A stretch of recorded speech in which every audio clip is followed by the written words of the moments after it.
BMT ചെയ്യുന്ന സമയത്തൊക്കെ സിസ്റ്റർമാരൊക്കെ ഭയങ്കര ടെൻഷനുള്ള പോലെ എനിക്ക് തോന്നി.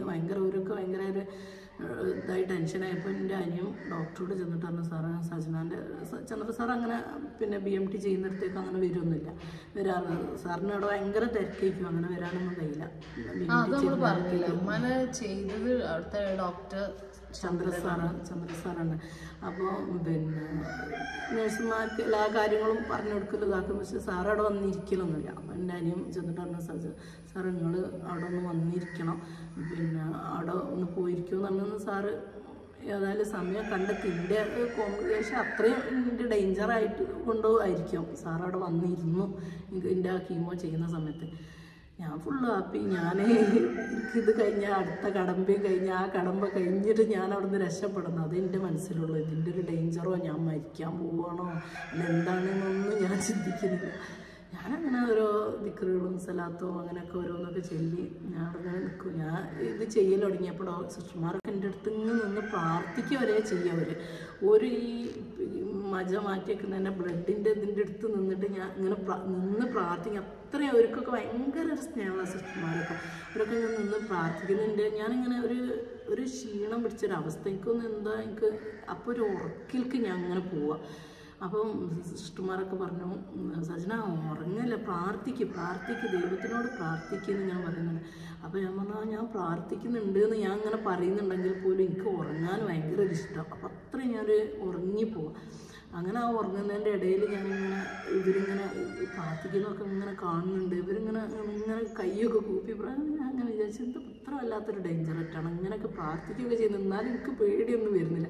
എനിക്കപ്പോൾ ഉറങ്ങണം, അത്രയേ ഉള്ളൂ എൻ്റെ മനസ്സിൽ. അങ്ങനെ അതൊക്കെ കഴിഞ്ഞ് അതൊക്കെ കൊണ്ട് കഴിഞ്ഞു. അതൊക്കെ പെട്ടെന്ന് കൊണ്ട് കഴിഞ്ഞു. പിന്നെയാണ് അതിൻ്റെ ഓരോ റിയാക്ഷനുകൾ ഇങ്ങനെ വരൽ. അത് നമ്മളെ ശരീരത്തിൽ നമ്മൾക്ക് ഒരു പരിചയമില്ല. ശരീരത്തിലുള്ളൊരു സാധനം നമ്മൾ ശരീരത്തിലേക്ക് നമുക്ക് പരിചയമുള്ളതല്ല, ഒരു ഫോറിൻ സാധനം നമ്മുടെ ബോഡിക്ക് വരികയാണല്ലോ. അപ്പൊ ബോഡി അത് അക്സെപ്റ്റ് ചെയ്യണം. അപ്പം ഭയങ്കര റിയാക്ഷനുകളും കാര്യങ്ങളും അങ്ങനെ കൊണ്ട് വരൽ തുടങ്ങി. അവിടുന്ന് 2 ദിവസം കഴിഞ്ഞിട്ട് ഭയങ്കര വയറുവേദന കൊണ്ട് വന്നു. സഹിക്കാൻ കഴിഞ്ഞില്ല. ഭയങ്കര വയറുവേദന. ട്വിസ്റ്റ് എന്നല്ല, അത് നമ്മള് ഏറ്റവും വൃത്തിയായിട്ട ഒരു സ്റ്റേജ്. അതിലേക്ക് ഇങ്ങനെ വയറുവേദന വന്നപ്പോൾ ഒരു സിസ്റ്റർമാരൊക്കെ ഇങ്ങനെ എനിക്ക് ചുടുവെള്ളം ബാഗിലാക്കിയിട്ട് ബാഗ് ഇങ്ങനെ വയറുവേദന ബാഗിൽ വെക്കാൻ വേണ്ടിയിട്ടാണ് നോക്കിയപ്പോൾ അവിടെ ഇല്ല. അങ്ങനെ ഒരു എന്നോട് ഇങ്ങനെ ചോദിച്ചു, അങ്ങനെ പിന്നെ എന്താ ചെയ്യാന്ന് പറഞ്ഞാൽ ഒരു തീയിൽ തിളച്ച വെള്ളം എൻ്റെ വയറുമേൽ വെച്ചെന്ന് എന്ത് ചെയ്തിട്ട് എനിക്ക് വയറുവേദന സഹിക്കാൻ കഴിയുന്നില്ല. ഞാൻ ബാത്റൂമിൽ പോകുമ്പോൾ എനിക്ക് ബ്ലഡ് ഇങ്ങനെ നല്ല കട്ടിയിട്ട് ക്ലോട്ട് ഇങ്ങനെ വിൽക്കുക. അപ്പോൾ അതൊക്കെ ഇങ്ങനെ വരുന്ന ഒരു സമയം. അതുകൊണ്ടൊക്കെ ആയിരിക്കും എനിക്ക് ഭയങ്കര വയറുവേദന. അങ്ങനെ ഞാൻ അവിടുന്ന് തന്നെ ഇവരെല്ലാവരും ഭയങ്കര ഒരു പേടിയിലൊക്കെ ഇങ്ങനെ നോക്കുന്നവരൊക്കെ എനിക്കിങ്ങനെ തോന്നുന്നുണ്ട്. ഞാനിങ്ങനെ വന്ന് വയറുവേദന ആയിട്ട് എനിക്ക് സഹിക്കാൻ കഴിയാത്ത വേദന. അപ്പം ഞാൻ അവിടെ കരഞ്ഞിട്ട് ഞാൻ സിസ്റ്ററോട് പറഞ്ഞു, സിസ്റ്ററെ ഈ പ്രസവവേദന മാതിരത്തെ വേദനയാണ് എനിക്ക് വരുന്നത്. ഭയങ്കര പ്രസവവേദന മാതിരി ഒരു വേദന. അപ്പോൾ ഒരു പ്രസവിക്കാനാണെങ്കിൽ ഒരു കുട്ടീനെങ്കിലും കിട്ടും. എനിക്കിപ്പോൾ എന്താ ഒന്നും കിട്ടൂലല്ലോ. പിന്നെ എന്തൊരു വേദന സിസ്റ്റർ, എനിക്ക് സഹിക്കാൻ കഴിയുന്നില്ല. ഇല്ല സജന കുഴപ്പമില്ല, അതങ്ങനെ മാറിക്കോളൂ, അതൊന്നുമില്ല എന്നൊക്കെ ഇങ്ങനെ ഇവർ എന്നോട് നല്ല ഇതിലിങ്ങനെ പറഞ്ഞാണ്. പക്ഷെ ഇവരൊക്കെ ഉള്ളിൽ എന്താ അങ്ങനെ സ്കാനിങ് ചെയ്യാൻ വേണ്ടിയിട്ടുണ്ട് വയറിന് എന്താണെന്ന് നോക്കിയപ്പോൾ. അപ്പോൾ സ്കാൻ ചെയ്യാൻ വേണ്ടിയിട്ടൊരു ഒക്കെ എൻ്റെ അടുത്തേക്ക് ഇങ്ങോട്ട് വരികയാണ് ഒരു ഡോക്ടർ വന്നപ്പോൾ. അവിടെ പിന്നെ ചെയ്യുന്ന ആളോട് ഞാൻ പറഞ്ഞു, എനിക്ക് കുഴപ്പമൊന്നുമില്ല, അത് പിന്നെ എന്താ അറിയില്ല. ഞാൻ വേഗം അങ്ങോട്ട് പറയണം, എനിക്ക് കുഴപ്പമൊന്നുമില്ല, എനിക്ക് അത് അങ്ങനെ ആവണം എന്നാണ് എൻ്റെ മനസ്സിൽ. എനിക്ക് എന്തെങ്കിലും അസുഖം ഉണ്ടെന്ന് പറയുന്നത് എനിക്ക് പേടിയാണ്. അപ്പം ഞാൻ ആരും എന്നെ കൊണ്ട് എന്തെങ്കിലും അസുഖം ഉണ്ടെന്ന് പറയുന്നത് എനിക്ക് ഇഷ്ടമല്ല. ഈ ആളൊക്കെ ഇന്നെ സ്കാൻ ചെയ്തിട്ട് എനിക്ക് വയറിൽ എന്തെങ്കിലും ഉണ്ടെന്നൊക്കെ പറയുമെന്ന് പേടിച്ചിട്ട് ഞാൻ പറഞ്ഞു, എനിക്ക് എന്താ അറിയില്ല, അതിൻ്റെ ഒരു ഇത് മാറ്റി വെച്ചതിൻ്റെ ഭാഗമായിട്ട് എന്തെങ്കിലും വയറുവേദനയൊക്കെ ഒന്നും കുഴപ്പമില്ല. അപ്പോൾ അതന്നെ ഒന്നും കുഴപ്പമില്ല എന്ന് പറഞ്ഞാൽ അങ്ങനെ ആൾ പുറത്തേക്ക് അങ്ങോട്ട് പോയി. പുറത്ത് പോയി എന്നോട് സിസ്റ്റർമാർ പിന്നെ ഞാൻ ചോദിച്ചു, എന്താ സ്കാനിങ്ങിലെ റിസൾട്ട് എന്ന് പറഞ്ഞാൽ അത് കുഴപ്പമൊന്നുമില്ല, ഒന്നുമില്ല, അത് എന്തോ ചെറിയ ബ്ലഡ് എന്തോ ക്ലോട്ടായത് ഇങ്ങനെ ഇതായി വരുന്നതാണ്. അതുകൊണ്ട് പോയി കഴിഞ്ഞാൽ മാറിക്കോളും എന്നല്ല. അപ്പം ഞാനതോട് വിശ്വസിച്ച് അത്ര തന്നെ ഉള്ളൂ. പക്ഷേ ഇവരോട് പിന്നെ പറഞ്ഞതിൻ്റെ വയറിൻ്റെ ഉള്ളിൽ ഇങ്ങനെ നിറയെ എന്താ പറഞ്ഞാൽ ബ്ലഡ് ഇങ്ങനെ ക്ലോട്ടായി. ആക്ച്വലി എൻ്റെ ഒരു ഭാഗം ആ സമയത്തുള്ളത് പറയുകയാണെങ്കിൽ ഞങ്ങൾ ഇവിടെയാണുള്ളത്. ഒരു ആൾക്ക് അവിടെ പുറത്ത് നിൽക്കാൻ പറ്റുള്ളൂ. അത് അമ്മോനാണ് നിൽക്കുന്നത്. അപ്പം ഉമ്മക്ക് ആദ്യം ഈ ഫോണൊന്നും കൊടുക്കാത്ത സമയത്ത് നമ്മൾ ഇന്നൊരു 4 മണി ഒരു സമയമാകുമ്പോൾ ഉമ്മക്ക് വിളിക്കാം. ഒരു അരമണിക്കൂർ 1 മണിക്കൂർ മാക്സിമം വിളിക്കും. അത്ര ഉമ്മ സംസാരിക്കുന്ന കാര്യങ്ങളെ എനിക്ക് പേഴ്സണലി അറിയണം. ഇനിയും പ്രത്യേകിച്ച് ഒന്നും അറിയിച്ചിട്ടുണ്ടായിരുന്നില്ല. ഉമ്മക്ക് ഭയങ്കര ക്രൂഷ്യൽ സ്റ്റേജ് ആയെന്ന് ഒന്നും ഞാൻ അറിഞ്ഞിട്ടുണ്ടായിരുന്നില്ല. അപ്പം ഞാനാണെങ്കിലും ഭയങ്കര ഹാപ്പിയിൽ ഉമ്മാനെ ഇപ്പം ഉമ്മ വിചാരിക്കുന്നത് അതേപോലെ തന്നെ റിയാക്ഷൻസ് എല്ലാം വരും എന്നുള്ളത് അത് എക്സ്പെക്ട് ചെയ്യുകയൊക്കെ ചെയ്തിട്ടുണ്ടായിരുന്നു. പക്ഷെ ഉമ്മാക്ക് അല്ലെന്നില്ല റിയാക്ഷൻസ് ഒന്നും വരുന്നതായിട്ട് ഞാൻ കേൾക്കാത്തതുകൊണ്ട് ഞാൻ ഭയങ്കര ഹാപ്പി. ഉമ്മക്ക് അങ്ങനെ റിയാക്ഷൻസ് ഒന്നും സാരമായിട്ട് വന്നില്ല. ഇല്ല, ഈ വയറുവേദന ആണെങ്കിൽ തന്നെ ഞാൻ അറിഞ്ഞിട്ടില്ല ആ സമയത്ത്. പിന്നെ കുറച്ച് പിന്നെ സിസ്റ്റർമാർ വിളിച്ചിട്ട് എൻ്റെ അടുത്ത് പറഞ്ഞ് ലൈക്ക് നൗഷി ഉമ്മ ഇങ്ങനെ നൗഷി പറഞ്ഞിട്ടുണ്ട്, നൗഷി ഉമ്മാക്കൊന്ന് വിളിക്കണം, ഉമ്മ കുറച്ചൊരു മൂടിയായിട്ട് ഇരിക്കുന്നുണ്ട് എന്ന് പറഞ്ഞിട്ട് ഒരു സമയത്ത് അല്ലാതെ തന്നെ ഫോൺ വിളിച്ച് ഉമ്മക്ക് തന്നു. പൊതുവെ 4 മണി ആ സമയത്ത് തീരാം. അങ്ങനെ എല്ലാത്തിനും ഫോൺ വിളിച്ച് തന്നു. അതിന് ശേഷമാണ് ഉമ്മക്ക് പിന്നെ ഫോൺ കൊടുക്കുകയും ചെയ്യുന്നത്. അപ്പം ഞാൻ പിന്നെ എപ്പോഴും വിളിക്കാൻ തുടങ്ങി. ഉമ്മാനെ അങ്ങനെ എനിക്കിങ്ങനെ തോന്നുമ്പോൾ ഉമ്മാനെ വിളിക്കാൻ തുടങ്ങി. അപ്പോൾ ഒരു മൊമെൻ്റ് ഉമ്മ പറഞ്ഞു, ഞാനിനി അങ്ങോട്ട് വിളിക്കാം, ഇങ്ങോട്ട് വിളിക്കണ്ട. ഇവള് ഫോൺ വിളിക്കുന്ന സമയത്ത് എനിക്ക് ഭയങ്കര ഒരു ഹാപ്പിയായി. അങ്ങനെ അവളോട് ഞാൻ അങ്ങനെ എൻ്റെ കഥകളൊക്കെ ഇങ്ങനെ പറയുകയും ഇതാക്കുകയൊക്കെ ചെയ്യുമ്പോൾ അപ്പോൾ ഒരു ദിവസം ഇങ്ങനെ ഞാൻ കുറേ ഇങ്ങനെ സംസാരിച്ചുകൊണ്ട് ഇവളോട് ഇങ്ങനെ കുറേ ഞാൻ മൂടായി നിന്ന് ആ ഒരവസ്ഥയിൽ പിന്നെ ഇവൾക്ക് ഫോൺ വിളിച്ച് കഴിഞ്ഞതിന് ശേഷം ഞാൻ വർത്താനം പറഞ്ഞു. അപ്പോൾ ഞാൻ സിസ്റ്ററോട് ഞാൻ പറഞ്ഞു, ഇപ്പോൾ കണ്ടില്ല ഞാൻ നല്ല ഹാപ്പി ആയത്. എനിക്ക് എൻ്റെ മോളോടും എല്ലാവരോടും ഒക്കെ ഇങ്ങനെ സംസാരിക്കുമ്പോൾ എനിക്ക് നല്ലൊരു ഹാപ്പിയായി കിട്ടുന്നുണ്ട്. അതുകൊണ്ടുണ്ടല്ലേ ഞാൻ പറഞ്ഞത് എനിക്ക് ഫോൺ വേണമെന്ന്. അങ്ങനെ ഒരു വേഗം ആയിക്കോട്ടെ എന്നാൽ സജനാക്ക് അങ്ങനെ ഫോൺ വേണമെന്നുണ്ടെങ്കിൽ എന്നായിക്കോട്ടെ ഓക്കെ എന്ന് പറഞ്ഞിട്ട് അങ്ങനെയാണ് എനിക്ക് ഫോൺ പിന്നെ തരുന്നത്. അപ്പോൾ ഇവരിങ്ങനെ ഒബ്സർവ് ചെയ്യും. അവർ സിസ്റ്റേഴ്സിൻ്റെ റൂമിൽ ഇരുന്ന് കഴിഞ്ഞാൽ അവർക്ക് കാണാൻ സംസാരിക്കുന്നതൊക്കെ കാണാൻ പറ്റും. അപ്പം പിന്നെ ഒരു മൊമെന്റ് ഇപ്പം ഞാൻ അതേപോലെ ഒരിക്കൽ വിളിച്ചപ്പം പറഞ്ഞു, ഞാൻ അങ്ങോട്ട് വിളിക്കാം, എനിക്ക് ചെറിയ വയറുവേദന ഉണ്ട്, അങ്ങോട്ട് വിളിക്കല്ല, എനിക്ക് ലൈക്ക് ഇറിറ്റേറ്റഡ് ആവുകയാണെന്നുള്ള രീതിയിൽ തന്നെ അമ്മ പറഞ്ഞു. പിന്നെ എനിക്ക് ഇവള് വിളിക്കുന്നൊരു ദേഷ്യമായിട്ട് തോന്നി. കാരണം എന്ന് വെച്ചാൽ എനിക്കാണെങ്കിൽ എനിക്ക് എന്ത് അസുഖം ഉണ്ടായാലും ആരോട് പറയുന്നത് ഇഷ്ടമില്ല. ഭയങ്കര എനിക്കാണെങ്കിൽ ഇവള് അറിയരുത്, ഇവള് എന്നല്ല ആരും അറിയുന്നത് എനിക്ക് ഇഷ്ടമില്ല. അറിയാണ്ട് ഞാൻ ഈ പറഞ്ഞ സിസ്റ്റർമാരോട് തന്നെ ഞാനിങ്ങനെ കുറേ ഒതുക്കും. ഞാൻ പറയും ഡോക്ടർക്ക് വന്നാലും എനിക്ക് കുഴപ്പമൊന്നുമില്ല, ഹാപ്പിയാണ്, അങ്ങനെ അങ്ങോട്ട് പറഞ്ഞിട്ട് ഞാനങ്ങോട്ട് ഇതാക്കുന്നതാണ്. ഇത്ര പക്ഷെ അങ്ങനെയൊക്കെ അതിനൊക്കെ അപ്പം എനിക്ക് ഇവളോട് ഇതൊക്കെ പറയേണ്ടി വരില്ലേ. അപ്പോൾ അതാലോചിച്ചിട്ട് എനിക്ക് ഇവള് ഫോൺ വിളിക്കുമ്പോൾ തന്നെ ദേഷ്യമായിരുന്നു. ഞാൻ പറഞ്ഞത് ഇനി ഞാൻ അങ്ങോട്ട് വിളിച്ചോളുണ്ട്, ഇനി ഇങ്ങോട്ട് വിളിക്കില്ല, എനിക്ക് ഭയങ്കര ക്ഷീണമുണ്ട്, എനിക്ക് ക്ഷീണത്തിൽ ആണ് ഞാനെന്ന് പറഞ്ഞത്. അപ്പം അതുവരെ ഉണ്ട് അതിൻ്റെ മെൻ്റൽ സ്റ്റേറ്റ് അല്ല പിന്നെ എനിക്കുള്ളത്. ഈ അസുഖം അനുഭവിക്കുന്നവർക്ക് ഭയങ്കര പ്രത്യേക അവസ്ഥയായിരിക്കും. കാരണം സ്വാഭാവികമായിട്ട് അവർക്കാണ് അസുഖം വന്നിട്ടുള്ളത്. പക്ഷേ അതേപോലെ തന്നെ അല്ലെങ്കിൽ ഒരു സ്റ്റെപ്പ് കുറഞ്ഞിട്ടാണെങ്കിലും, കാരണം അസുഖം അനുഭവിക്കുന്നവരാണ് അനുഭവിക്കുന്നത്, അതല്ലാതെ നമ്മളുണ്ടല്ലോ നമ്മളെ ഉമ്മാർക്കല്ല നമ്മളെ മക്കൾക്ക് അങ്ങനെയൊക്കെ സംഭവിക്കുമ്പോൾ ഈ കൂടെയുള്ള ആൾക്കാർ അവർക്ക് വളരെ ഡിഫറെൻ്റ് ആയിട്ടുള്ള വേറെ വൃത്തിയായിട്ട് അവസ്ഥയാണ്. അപ്പം ഉമ്മ എന്നോട് പറയുകയാണ്, ഇനി ഞാൻ അങ്ങോട്ട് വിളിക്കാമെന്ന് പറഞ്ഞാൽ ആ ഒരു മൊമെൻറ്റിൽ എനിക്ക് ഉമ്മാക്ക് വിളിക്കാനുള്ള ഓപ്ഷൻ അവിടെ നിന്നു. ഞാൻ ഉമ്മാനോട് മാത്രം കമ്മ്യൂണിക്കേറ്റ് ചെയ്യുക ചെയ്തിട്ടുണ്ടായിരുന്നത്. ബാക്കി ഉമ്മാക്ക് ഇങ്ങനെ കോംപ്ലിക്കേഷൻസ് വരുന്ന ബുദ്ധിമുട്ടായിരുന്നു ആരും എൻ്റെ അടുത്ത് ഷെയർ ചെയ്തിട്ടുണ്ടായിരുന്നില്ല. കാരണം ഞാനാണെങ്കിലും ഇവിടെയാണ് നിൽക്കുന്നത്, ഞാൻ അമ്മനെ വീട്ടിൽ പോകണില്ല, എനിക്ക് ഇവിടെ നിന്നാൽ മതി ഞാൻ പറയുകയും ചെയ്തു. അപ്പോൾ പിന്നെ ഒരു ലൈക്ക് ഞാൻ അറിയുന്നില്ല, കൊറോണ തുടങ്ങിയ സമയമാണ്. അപ്പം എനിക്ക് കൊറോണ വരികയും ചെയ്തു. അപ്പം ഞങ്ങൾ മാക്സിമം ഒറ്റയ്ക്ക് നിൽക്കാൻ വേണ്ടിയിട്ടാണ് ശ്രമിച്ചത്. ഞാനും അനിയന്മാരും ഉമ്മേൻ്റെ ഒരു അനിയത്തി ഇവിടെ നിൽക്കുക ചെയ്തത്. അങ്ങനെ ഉമ്മ ഈ ഒരു സംഭവം പറഞ്ഞപ്പോൾ എനിക്ക് പിന്നെ വേറെ ഓപ്ഷൻ ഇല്ലാതെ ഞാൻ ഭയങ്കര മെൻ്റലി ഒരു അവസ്ഥയിലായി. കാരണം ഉമ്മ എന്നെ വിളിക്കുന്നില്ല, വിളിക്കാന്ന് പറഞ്ഞ ആള് കുറച്ച് കഴിഞ്ഞ് വിളിക്കാന്നോ അങ്ങനെ എന്താണ് ആദ്യം പറഞ്ഞത്, വിളിച്ചോളാന്ന് പറഞ്ഞു. എപ്പോഴും എന്തൊന്നും പറഞ്ഞില്ല. അങ്ങനെ അരമണിക്കൂർ കഴിഞ്ഞു, 1 മണിക്കൂർ കഴിഞ്ഞു, 1 ദിവസം കഴിഞ്ഞു, 2 ദിവസം കഴിഞ്ഞു, 3 ദിവസം കഴിഞ്ഞു, ആളെ വിളി വരുന്നില്ല. അതിൽ അതുവരെ ഉണ്ടായിരുന്നൊരു പോസിറ്റീവായിട്ടുള്ള നമ്മളൊരു മനസ്സിൻ്റെ ഒരു സംഭവം ഒന്നങ്ങോട്ട് എന്താ സംഭവിക്കുന്നത് എന്നുള്ളത് ഒരു ധാരണ. ഞാനാണെങ്കിൽ അവിടെ ഭയങ്കര ക്രിട്ടിക്കൽ സ്റ്റേജിൽ അത്രേ ഉള്ളൂ. കാക്ക ആണെങ്കിൽ കാക്ക വീണ്ടും അമ്മോനാണ് പറയാ, കാക്ക ഉമ്മ മരിച്ചു കഴിഞ്ഞാലും പുതിയ ഇതേമാതിരി ഈ പറഞ്ഞ മാതിരി ഡോക്ടറൊക്കെ ആകെ അനിയനോടൊക്കെ ചെന്നിട്ട് പറഞ്ഞേ ഒരു രക്ഷയില്ല, എല്ലാം കഴിഞ്ഞിരുന്നു ഇതായിരിക്കുന്നത്. അതിന് മുമ്പ് തന്നെ അത് പറയുന്നതിന് മുമ്പ് തന്നെ ഇപ്പം ഈ പറഞ്ഞ മാതിരി എനിക്ക് വയറുവേദന ഭയങ്കരമായിട്ട് വയറുവേദന. ഞാനങ്ങോട്ട് നീര് വെച്ച് അങ്ങോട്ട് വീങ്ങി അല്ലാണ്ട് തടിച്ചിൻ്റെ വയറൊക്കെ വീർത്ത് എത്രയോ ഒരു 100 കിലോന് അങ്ങനെ എന്തോ ആയി. ഇങ്ങോട്ട് കനം അങ്ങോട്ട് കൂടിയിട്ട് പിന്നെ എനിക്ക് അനങ്ങാനൊന്നും കഴിയാണ്ടായി, ബെഡിൽ വന്ന് എണീക്കാൻ കഴിയാണ്ടായി. ഞാൻ ഇച്ചിരിയെങ്കിലും ഒരു ആവതുണ്ടെങ്കിൽ ഞാൻ എണീക്കും, എന്തെങ്കിലും ചെയ്യുന്ന ഇതാക്കുന്ന അങ്ങനത്തെ ഇവരെന്നെ എനിക്ക് എല്ലാം ചെയ്തു തരില്ല. പമ്പേഴ്സ് വരെ മാറ്റി തരൽ തുടങ്ങി, കപ്പിടാൻ പോകാൻ കഴിയുന്നില്ല, ഒന്ന് മൂത്രമൊഴിക്കാൻ പൈപ്പിട്ട്.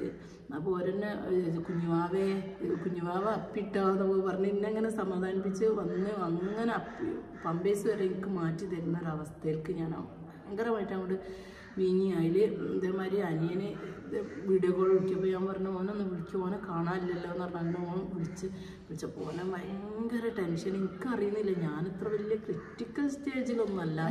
അന്നത്തെ സമയത്ത് ഭയങ്കര ഒബ്സർവർ ചെയ്യുന്നു നമ്മൾ. അങ്ങനെയും പിടിച്ചു നിൽക്കണം മനോഹര. അതായത് പറയും എന്താ പ്രശ്നം എന്താ ചോദിച്ച് പറഞ്ഞിട്ട് നമ്മളെ ഹൈഡ് ചെയ്യണം എന്ന് വിചാരിച്ച കാര്യം അങ്ങോട്ട് ചോദിച്ചെടുക്കുകയാണ്. ഞാൻ ഓരോ നഴ്സുമാരായാലൊക്കെ ഇങ്ങനെ വാച്ച് ചെയ്ത് കൊടുക്കും. ഇവരൊക്കെ ഇന്നെ ഒരു വേറെ ഇങ്ങനെ നോക്കും. ഇന്നിങ്ങനെ ഒരു ഗ്ലാസ്സാണ് ചുമരൊക്കെ, ആ ഗ്ലാസ്സിൻ്റെ ഇപ്പുറം നിന്നിട്ട് എന്നെ ഇങ്ങനെ ഇടയ്ക്കൊക്കെ ഇങ്ങനെ നോക്കും. അതേമാതിരി തുടക്കാൻ വരുന്ന ചേച്ചിയൊക്കെ എന്നെ ഇങ്ങനെ അതിൻ്റെ ഉള്ളിൽ കൂടെ ഇങ്ങനെ നോക്കുമ്പോൾ എനിക്ക് ഇങ്ങനെ തോന്നി ഞാൻ മരിക്കാനായിട്ടുണ്ടാവും. മരിക്കാനായിട്ട് ഇങ്ങനെ ഇവർ ഞാൻ മരിച്ചോ എന്നിട്ട് നോക്കുകയാണോ എനിക്ക് ഇങ്ങനെ തോന്നി. പിന്നെ ഇവർ ഈ നോട്ടൊക്കെ ഒരു പേടിയായി തുടങ്ങി. അപ്പോൾ ഞാൻ അങ്ങനെ ഇടയ്ക്ക് അതേമാതിരി ഞാൻ രാത്രി ഉറങ്ങുകയാണെങ്കിൽ ഇവരിൻ്റെ ചുറ്റുഭാഗം വന്നിക്കുക. കാരണം അത്രക്കും എൻ്റെ ഇതിങ്ങനെ എന്താണ് ഇതിനെന്താ പറയില്ല, വലിയ ഇത് വെക്കൂലേ, അതുവരെ വെച്ചിരുന്നല്ലോ. വെന്റിലേറ്റർ വെച്ചു. എനിക്ക് ശ്വാസം കിട്ടാണ്ട് ഓക്സിജൻ കുറഞ്ഞപ്പോൾ വെന്റിലേറ്റർ എടുത്ത് വെച്ചപ്പോൾ അപ്പോൾ ഇതിങ്ങനെ കൊണ്ടുവരുമ്പോൾ ഞാൻ ചോദിച്ചു ഇതെന്തിനാ എന്ന് ചോദിച്ചു. അപ്പോൾ പറഞ്ഞാൽ അത് ഞങ്ങൾക്ക് കുറച്ചൊരു ഓക്സിജൻ കുറയുന്നുണ്ട്, അപ്പോൾ അതുകൊണ്ടാണ്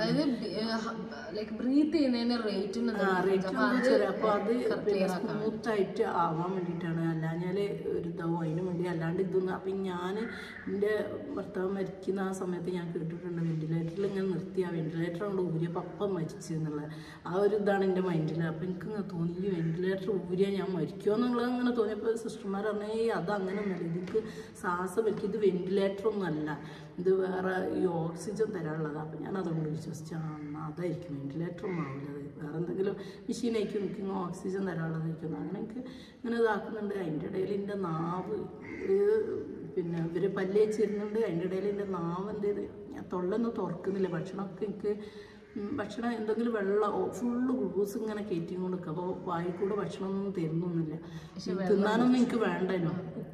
ഇല്ല ഇതേമാതിരി രാവിലെ വന്നിട്ട് ഒരു പല്ല് വെച്ചിരും, അതിൽ വെള്ളം എന്തോന്ന് ഇങ്ങനെ വെള്ളം അങ്ങോട്ട് കുടിച്ചപ്പോൾ അങ്ങോട്ട് തുപ്പിയപ്പോൾ കണ്ടിന് ഒരു ഇറച്ചി കഷ്ണം പുറത്തേക്ക് അങ്ങോട്ട് വരുന്നത്. അപ്പോൾ ഞാൻ നോക്കിയപ്പോൾ എന്താ നാവിൻ്റെ സൈഡ് ഭാഗം കൊണ്ട് ചെറിയൊരു ഭാഗം അവിടെ നിന്ന് കൂടെ മുറിഞ്ഞും കൊടുക്കും.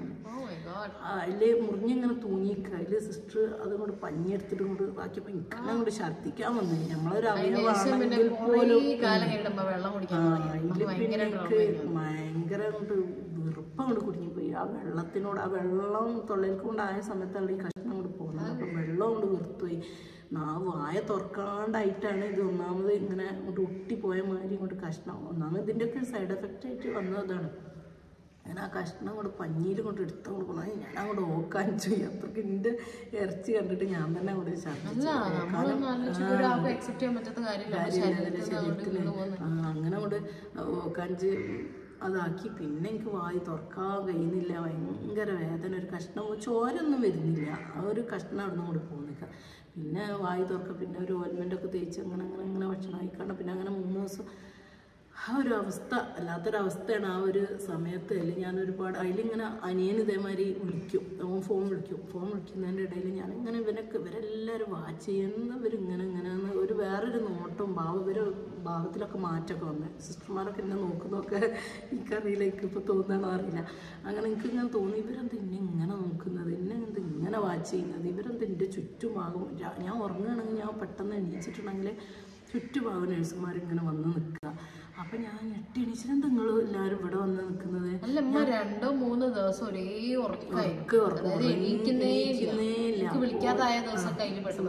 ഞാൻ അങ്ങോട്ട് ഉറങ്ങിപ്പോയി. വയറുവേദന എന്നുണ്ടെന്നാൽ പിന്നെ വയറുവേദന പിന്നെ അങ്ങനെ അങ്ങോട്ട് മാറി. പിന്നെ ഫുള്ള് ഞാനൊരു ഉറക്കിലേക്ക് അങ്ങോട്ട് പോവുക, അങ്ങനെ അങ്ങോട്ട് ഉറങ്ങിപ്പോവുക. ഒരു സുഖമുള്ള ഒരു ഉറക്കം, അങ്ങനെ ഉറങ്ങി അങ്ങ് പോവുക. പെട്ടെന്ന് ഞാൻ അങ്ങോട്ട് ഞെട്ടി എണീക്കും, എന്തെങ്കിലുമൊക്കെ ഓരോ ദുസ്വപ്നങ്ങളൊക്കെ കണ്ടിട്ട്. അപ്പോൾ ഞാൻ എണീക്കുമ്പോൾ ഉണ്ടാവും സിസ്റ്റർമാരൊക്കെ എടുത്ത്. അപ്പോൾ ഞാൻ ചോദിക്കും ഞാൻ എന്തൊക്കെയോ സ്വപ്നം കണ്ടു, നിങ്ങൾ എന്തെങ്കിലും കേട്ടോ, ഞാൻ എന്തെങ്കിലും സ്വപ്നത്തിൽ എന്തെങ്കിലും പലത് വിളിച്ചു പറയും. അങ്ങനെ എന്തൊക്കെയാണ് ഇനി പറയുന്നതെന്നൊക്കെ പറഞ്ഞ് അവരെന്നെ അങ്ങനെ കളിയാക്കി ചിരിക്കുന്നൊക്കെ. അങ്ങനെ കഴിഞ്ഞ് ഇവരോട് ഞാൻ ചോദിക്കും, നിങ്ങളെന്താ ഇങ്ങനെ ഇവിടെ വന്നിക്കുന്നത്, ഞാൻ മരിക്കാനായിട്ടാണ് എന്നെ ഇങ്ങനെ വന്ന് നോക്കുന്നത്. പിന്നെ അതേപോലെ തന്നെ തുണി നനച്ചിട്ട് ഞാൻ തന്നെ ചെയ്തത്. ഒരു ഗ്ലാസ്സിൽ നിന്ന് വെള്ളം എടുത്തിട്ട് ആ വെള്ളത്തിൽ കോട്ടൺ തുണി നനച്ചിട്ട് ഇങ്ങനെ ചുണ്ട് നനക്കൽ തുടങ്ങി ഞാൻ തന്നെ. അപ്പം ഞാൻ അങ്ങനെ സിസ്റ്റർമാരോടൊന്നും മരിക്കാനാവുമ്പോഴല്ലേ ഒരു സിസ്റ്ററെ ഇങ്ങനെ തുണിയോണ്ട് കോട്ടൺ തുണിയോണ്ട് ഇങ്ങനെ ചുണ്ടൊക്കെ ഇങ്ങനെ നനച്ച് കൊടുക്കൽ മരിക്കാനാകുന്ന സമയത്തല്ലേ. ഇതിപ്പോൾ ഞാൻ തന്നെ ഇങ്ങനെ ചെയ്യൽ തുടങ്ങി, ഞാൻ തന്നെ ആണല്ലോ ഇപ്പം ഇങ്ങനെ ചുണ്ടൊക്കെ ഇങ്ങനെ നനക്കുന്നത് എന്നാണ്. അതേപോലെ അപ്പിടുമ്പോൾ ഈ മരിക്കാൻ സമയമാകുന്ന സമയത്ത് ഒരു കറുത്ത കളറിലുള്ള അപ്പി വരുന്ന കേട്ടിരുന്നത്. മരിക്കാൻ ലാസ്റ്റ് സമയമാകുമ്പോൾ പിന്നെ മരിക്കാനായ സമയത്ത് നമ്മൾ പ്രസവിച്ച ആ സമയത്ത് ഇടുന്ന മാതിരത്തെ ഒരു കറുത്ത അപ്പി വരുന്നത്. അതേപോലെ ഞാൻ അപ്പിട്ടപ്പോഴും അതേമാതിരി ഒരു കറുത്തൊരപ്പി കൊണ്ട് വന്ന്. അപ്പോഴും ഞാൻ സിസ്റ്റർമാരോട് വന്ന് ഇത് മരിക്കാനാവുമ്പോൾ വരുന്നതല്ലേ. അപ്പോൾ ഒക്കെ ഇവരിങ്ങനെ ഒന്നും മിണ്ടൊന്നുമില്ല. അപ്പോൾ ഇവരെ മനസ്സിലും അങ്ങനെ ആഞ്ഞു മരിക്കാനായി എന്നുള്ളൊരു ചിന്ത വെച്ചിട്ടാണ് എന്താ അറിയില്ല. പിന്നെ ഇവരിങ്ങനെ ഉണ്ടാടുക്കുക. എന്നാലും ഞാൻ വിചാരിക്കും ഞാൻ മരിക്കാനൊന്നും ആയിട്ടില്ല എന്നുള്ളൊരു ചിന്തയാണ് എൻ്റെ മനസ്സിൽ. അങ്ങനെ ഒക്കെ കണ്ടെങ്കിലും കൂടിയിട്ട് ഞാൻ മരിക്കാനൊന്നും ആയിട്ടില്ല. പിന്നെ ഞാൻ അങ്ങനെ നോക്കും, പിന്നെ റൂഹ് പിടിക്കാൻ വേണ്ടിയിട്ട് മലായിക്കത്തികളൊക്കെ വരുന്നുണ്ടോ ഇങ്ങനെ, പിന്നെ ചുമരും അങ്ങനെയൊക്കെ നമുക്ക് ഇങ്ങനെ കാണുന്നൊക്കെ ഇങ്ങനെ കേട്ടിട്ടുണ്ടല്ലേ, നമ്മൾ പഠിച്ച ഓരോ കാര്യങ്ങളല്ലേ. അപ്പോൾ അങ്ങനെ നോക്കും ആരൊന്നൊക്കെ ആരെങ്കിലും ഉണ്ടോ, വരുന്നുണ്ടോ, എൻ്റെ റൂഹ് പിടിക്കാൻ വരുന്നുണ്ടോ അത്രയും. അപ്പോഴേക്ക് ഡോക്ടർ പിന്നെ അനിയനോട് പറഞ്ഞു, അത് ഇവരെ അറിയിച്ചോളി, ഇവരെ വീട്ടുകാരൊക്കെ അറിയിച്ചോളി, പിന്നെ ആരെ വിചാരിച്ചാൽ സജന വന്ന് കണ്ടോട്ടെ, ഇനിയിപ്പോൾ എന്തായാലും രക്ഷയില്ല, ഒക്കെ മരിക്കാനായി. അത്രക്കും ഇന്നോ നാളെ എന്ന് പറഞ്ഞ അവസ്ഥ അയക്കുന്നത് അതൊന്നും ഞാൻ അറിയില്ല കേട്ടോ. അങ്ങനെ ഓനൊക്കെ ഭയങ്കര ടെൻഷൻ അടിച്ചു. അങ്ങനെ പിന്നെ അങ്ങനെയൊക്കെ ആ ഒരു വല്ലാത്തൊരവസ്ഥയിൽ ഇങ്ങനെ കൗണ്ടൊക്കെ പോയി, പ്ലേറ്റ്ലെറ്റ് ഇല്ല, കൗണ്ടില്ല, പ്ലേറ്റ്ലെറ്റൊക്കെ ഇങ്ങനെ കൂടാൻ വേണ്ടിയിട്ട് അങ്ങനെ കണ്ടിന്യൂ ആയി ഇങ്ങനെ കുറേച്ചങ്ങനെ കയറ്റിക്കൊണ്ട് നിൽക്കണം. എത്രയോ പൈസക്കുള്ള പ്ലേറ്റ്ലെറ്റൊക്കെയാണ് കയറ്റുന്നത്. അതൊക്കെ ഇങ്ങനെ കയറ്റും, കുറേ ഉബൂസ് കയറ്റുന്നത്. അങ്ങനെ ഞാനൊരവസ്ഥയിൽ അങ്ങനെ കൗണ്ട് ഇങ്ങനെ കൂടുന്നില്ല. അങ്ങനെ പിന്നെ ഞാൻ ഈ ഒരു ബെഡിൽ നിന്ന് ഇങ്ങനെ ബെഡ് പൊന്തിച്ചെക്കാൻ പറയൽ തുടങ്ങി. കുറച്ചൊരു ഉഷാറായി. 3 ദിവസം കഴിഞ്ഞപ്പോഴേക്ക് പിന്നെ എനിക്കിങ്ങനെ ഞാൻ എന്താ ഇപ്പം ഈ കിടത്തം ഇങ്ങനെ കിടന്നാൽ ശരിയാവില്ല, ഞാൻ ഈ കിടത്തം കിടന്നു പോയാൽ ഞാൻ മരിച്ചു പോയാലോ, അതുകൊണ്ട് ഞാൻ മരിക്കൂല, എനിക്ക് മരിക്കണ്ട, എനിക്കിപ്പോൾ തന്നെ മരിക്കണ്ട, എനിക്ക് എണീക്കണം, ഇതിൽ നിന്ന് എണീച്ച് രക്ഷപ്പെടണം, എനിക്ക് ഇവിടുന്ന് ഞാൻ ഈ കിടത്തം കൊണ്ട് കിടന്നു പോയാൽ ഞാൻ ഓവർ രോഗിയായി മാറും, അതുകൊണ്ട് എനിക്ക് എണീക്കണം. അങ്ങനെ പിന്നെ ഇവരെനിക്ക് ഈ ബെഡ് പൊന്തിച്ച് തരൽ തുടങ്ങി. അങ്ങനെ ഞാൻ ഇങ്ങനെ ബെഡ് പൊന്തിച്ച് വെച്ചിട്ട് കുറേ നേരം ഇരിക്കും. അപ്പോൾ ഈ ഡോക്ടറും ഈ സിസ്റ്റർമാരൊക്കെ എന്നെ അങ്ങനെ നോക്കി നിൽക്കണം. രാത്രി ആയാൽ എനിക്ക് ഉറക്കം കിട്ടിയില്ലെങ്കിലും ഇവർ വന്ന് എൻ്റെ അടുത്ത് നിൽക്കണം.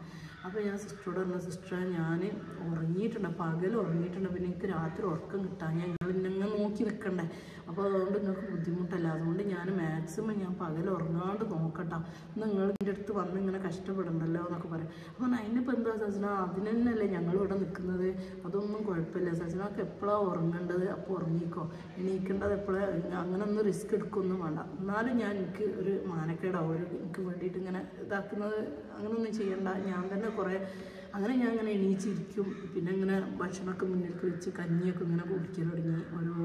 അങ്ങനെ കുറേച്ച് അങ്ങനെ ഞാനൊരു അതിൽ നിന്ന് കൊണ്ട് റിക്കവറായി. പിന്നെ അവിടുന്ന് ഇങ്ങനെ പിന്നെ എൻ്റെ കാൽമലൊക്കെ നിറയെ കുത്ത് വരൽ തുടങ്ങി, നിറച്ചും കൗണ്ട് കൂടാഞ്ഞിട്ട് സമയത്ത് പിന്നെ ബ്ലീഡിങ് വരികയാണ്. കാലിൻ്റെ തുടമ്മൽ നിറയെ കുത്തുണ്ടാവും.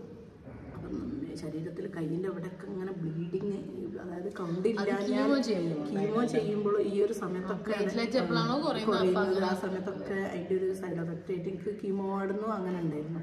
അപ്പോൾ അത് ഇതിൻ്റെ ലാസ്റ്റ് ഘട്ടമാണ്. ഈ ഇതിൻ്റെ വായിൻ്റെ ഉള്ളിൽ ബ്ലഡ് വരിക, ഈ കവിൾമലൊക്കെ ഇങ്ങനെ ഉള്ളിൽ ഇങ്ങനെ ബ്ലഡ് ഇങ്ങനെ ബ്ലഡ് വരിക അങ്ങനെയൊക്കെ കാണാം. പിന്നെ മൂക്കിൻ്റെ ഉള്ളിൽ കൂടെ ബ്ലീഡിങ് വന്നേ, അങ്ങനെ ചെറിയതായിട്ട് ഇങ്ങനെ ബ്ലീഡിങ് ഇങ്ങനെ കണ്ട്. എന്നാലും ഞാൻ വിചാരിക്കുക ചെയ്യാത്തൊന്നും കുഴപ്പമില്ല. അങ്ങനെ ഈ കാലിൽ നിറയെ കുത്ത് വന്നപ്പോൾ എനിക്ക് ഈ കീമോ വാർഡിലുള്ള സിസ്റ്ററല്ല ഇവിടെ ഉള്ളത്, DMTയിലുള്ള സിസ്റ്റർ. അപ്പോൾ സിസ്റ്ററോട് ഞാൻ പറഞ്ഞത് എൻ്റെ കാൽമലൊക്കെ ഈ കുത്ത് വരുന്നതിന് മുമ്പ് തന്നെ സിസ്റ്ററിനോട് പറഞ്ഞ കൗണ്ട് കൂടിയിട്ടില്ല സജന എന്നാണ്. അപ്പോൾ ഞാൻ പറഞ്ഞത് അതിനാണ് സിസ്റ്റർ, എനിക്ക് കൗണ്ട് കൂടാനായിട്ടില്ല, എനിക്കിനി എൻ്റെ ശരീരത്തിൽ കാലിൻ്റെ തുടമലൊക്കെ എനിക്ക് കുത്ത് വരാനുണ്ട്, അതൊക്കെ കഴിഞ്ഞതിൻ്റെ ശേഷം എനിക്ക് കൗണ്ട് കൂടുള്ളൂ, എനിക്ക് സിസ്റ്ററിനെ അറിയാഞ്ഞിട്ട് ഞാൻ അവിടെ കീമോ വാർഡിലായെന്ന് എനിക്ക് എനിക്ക് ഇങ്ങനെയൊക്കെ സംഭവിക്കുന്നുണ്ട്. അപ്പോൾ സിസ്റ്റർ ഓക്കെ എന്നാൽ അങ്ങനെയാണെങ്കിൽ അങ്ങനെ എന്ന് പറഞ്ഞിട്ട് ഇവരിങ്ങനെ ഇതാക്കും. ഞാൻ ഇവരോട് അങ്ങോട്ട് ക്ലാസ് എടുത്ത് കൊടുക്കും. ഒന്നും വിവരം ഉണ്ടായിട്ടല്ല, വെറുതെ എൻ്റെ ഒരു ഇത് വെച്ചിട്ട് ഞാൻ ഇങ്ങനെ ഓരോട് ഞാൻ പറഞ്ഞു കൊടുക്കും. അങ്ങനെയാണ് എനിക്ക് ഇങ്ങനെയൊക്കെയാണ് സംഭവിക്കൽ, ഇങ്ങനെയൊക്കെ സംഭവിച്ച് കഴിഞ്ഞതിന് ശേഷം എനിക്ക് കൗണ്ട് കൂടുള്ളൂ എന്നൊക്കെ പറഞ്ഞു. അങ്ങനെ ഈ കൗണ്ട് കൂടാൻ വേണ്ടി ഇങ്ങനെ പ്രാർത്ഥിക്കലായി. അങ്ങനെ കൗണ്ട് എത്രയായാലും കൂടില്ല. പ്ലേറ്റ്ലെറ്റ് എത്ര കേടിയാണ്. അപ്പോൾ സിസ്റ്റർമാർ എന്താ സജന ഇനി മുള്ളി കളയാണോ, ഫുള്ളും പ്ലേറ്റ്ലെറ്റ് ഫുള്ളും മുത്രയിച്ച് കളയാണോ, എന്താ പിന്നെ പ്ലേറ്റ്ലെറ്റൊക്കെ എങ്ങോട്ടാണ് പോണത്? എനിക്ക് അങ്ങനെ തന്നെ സിസ്റ്റർ, എനിക്ക് പെട്ടെന്നൊന്നും കൗണ്ട് കൂടില്ല. എനിക്ക് കീമോടുന്ന് അങ്ങനെ തന്നെ കുറേ കഴിഞ്ഞിട്ട് തന്നെ കൂടുള്ളൂ എന്നൊക്കെ പറയും. അങ്ങനെ അതിലൊരു ദിവസം പെട്ടെന്ന് എനിക്ക് അങ്ങോട്ട് കൗണ്ട് കൂടി. കൗണ്ട് കൂടുമ്പം ചെറുതെന്ന് കൂടി വലിയ വരിക ചെയ്യാം. ഇത് നമുക്ക് ആദ്യം തന്നെ 64,000 അങ്ങനെ എന്തോ ഒരു എമൗണ്ടിൽ അങ്ങോട്ട് പെട്ടെന്ന് അങ്ങോട്ട് എനിക്ക് കൗണ്ട് അങ്ങോട്ട് കൂടി. അപ്പോൾ കൗണ്ട് കൂടിയപ്പോൾ ഇവർക്ക് ആകെ കൺഫ്യൂഷൻ, സിസ്റ്റർമാർക്കൊക്കെ ഇതെന്താ ഇങ്ങനെ കൂടുന്നതെന്നുള്ള ഒരു ഇത്. അങ്ങനെ ഇവർ എന്നോട് പറഞ്ഞില്ല കൗണ്ട് കൂടിയത്. കാരണം ഇവർക്ക് തോന്നി അതൊരു നോർമലല്ല, എന്തോ സംഭവിച്ചതാണ്, എന്തെങ്കിലും കൗണ്ട് കൂടിയതാവില്ല, എന്തെങ്കിലും വലിയ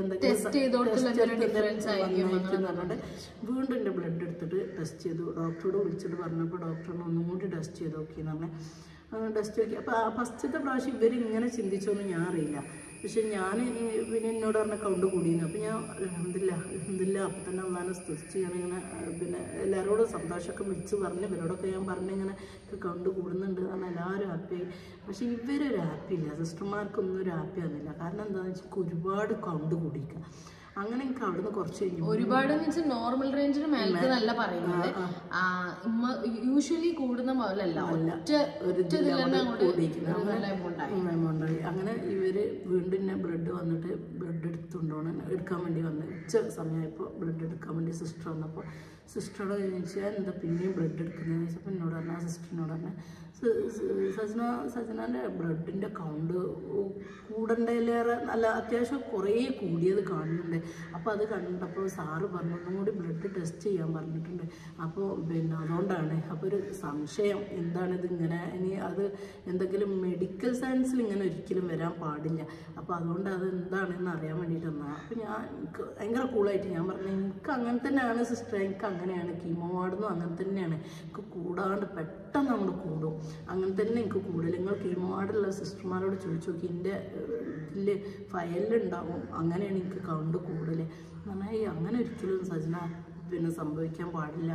ഡോക്ടറിനൊന്നും ഒക്കെ പറയുന്നത് മെഡിക്കൽ പരമായിട്ട് ഇങ്ങനെ ഒരിക്കലും സംഭവിക്കാൻ എന്തെങ്കിലും മിറാക്കൾ എന്തെങ്കിലും സംഭവിക്കേണ്ടി വരുന്നതാണ്. അങ്ങനെ മിറാക്കൾ തന്നെയാണ്, ദൈവത്തിൻ്റെ ഒരു ഇത് തന്നെയാണ്. എനിക്ക് അങ്ങനെ തന്നെ കൂടുതൽ എന്നാണ്. അങ്ങനെ ആ സിസ്റ്റർ അത് പറഞ്ഞ് വീണ്ടും എൻ്റെ ബ്ലഡ് ടെസ്റ്റ് 3 വട്ടം വൈകുന്നേരം ടെസ്റ്റ് ചെയ്ത് അപ്പോഴും എനിക്ക് ഈ പറഞ്ഞ ലെവലിൽ തന്നെ അപ്പോഴാണ് അവർ കൊണ്ട് വിശ്വസിക്കുന്നത്. അപ്പോൾ ഈ സിസ്റ്റർ ചെന്നിട്ട് ഡോക്ടറോട് പറഞ്ഞത്, അപ്പോൾ ഡോക്ടറിന് എന്തോ മിറാക്കൾ സംഭവിച്ചാണ് ഇങ്ങനെ പറഞ്ഞു എന്ന് എന്നോട് സിസ്റ്റർ വന്നിട്ട് പറഞ്ഞു. ഡോക്ടർ വരെ പറയുന്നില്ല സജനാക്ക് എന്തോ മിറാക്കൾ സംഭവിച്ച അതേപോലെ തന്നെ പഠിച്ചനെ നമുക്ക് അതുവരെ ഒരു ബ്ലാക്ക് ആൻഡ് വൈറ്റ് സീന് പെട്ടെന്ന് കളർഫുള്ളായി അങ്ങനെ കൗണ്ട് അങ്ങോട്ട് കൂടി കഴിഞ്ഞാൽ പിന്നെ ഞാൻ ആ ഒരു മജനായിട്ട് ഇണങ്ങി എന്നുള്ളതിന്റെ ഒരു അങ്ങനെ ടെസ്റ്റ് ചെയ്യും എത്രമാത്രമാണ് ബോഡിയിലേക്ക്. അതായത് അപ്പൊ ഏകദേശം 97 സംതിങ് അങ്ങനെ എന്തോ ആ സമയത്ത് ഉണ്ടായി. പിന്നെ നമ്മള് വീട്ടിലേക്ക് ഡിസ്ചാർജ് ആയി. വീട്ടിലേക്ക് എന്ന് വെച്ചാൽ അവിടെ നമ്മൾ നിൽക്കണം. അതായത് നമുക്ക് കുറച്ച് ദൂരം ഉണ്ടല്ലോ ഹോസ്പിറ്റലായിട്ട്. അപ്പൊ 100 ദിവസം നമ്മൾ റെഗുലർലി ഫോളോ അപ്പ് ചെയ്യാനുണ്ട്. അപ്പം അതുവരെ നമ്മൾ വീട്ടിൽ നിന്നു അവിടുത്തെ വീട്ടിലെ കാര്യങ്ങളെല്ലാം നോക്കി. അതിന്റെ ഇടയിലൊക്കെ നമുക്ക് അതിൻ്റെതായിട്ടുള്ള ബുദ്ധിമുട്ടുകൾ ചെറിയ രീതിയിലുണ്ട്. പക്ഷെ നമുക്ക് ആ കോംപ്ലിക്കേഷൻസ് ഒക്കെ മാറി.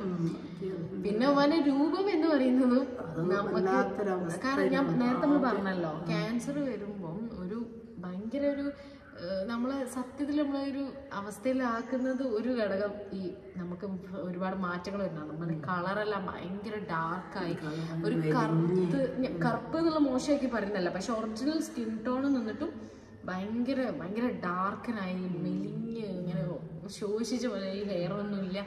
കണ്ടാൽ തന്നെ ഉമ്മ പറയുന്ന ആ ഒരു ഇതിൽ നമുക്കൊരു പേടിയാകുന്ന പോലെ, നമുക്ക് വിഷമവും സങ്കടവും പേടിയെല്ലാം വല്ലാത്തൊരവസ്ഥയും. ഉമ്മാനെ മൂടാണെങ്കിലും ആ ഫസ്റ്റ് ഉണ്ടായിരുന്ന ആ ചിൽമൂടൊക്കെ മാറി. അസുഖം വരുമ്പോൾ ഭയങ്കര ചില്ലായിട്ട് നിൽക്കുന്ന ആ മൂടൊക്കെ പിന്നെ ഞാനിങ്ങോട്ട് കഴിഞ്ഞ് വന്നപ്പോൾ എനിക്ക് ആ ഹോസ്പിറ്റലിൽ നിന്ന് ഇങ്ങോട്ട് രക്ഷപ്പെട്ട് പിന്നെ ഞാൻ ആ വീട്ടിലെത്തി.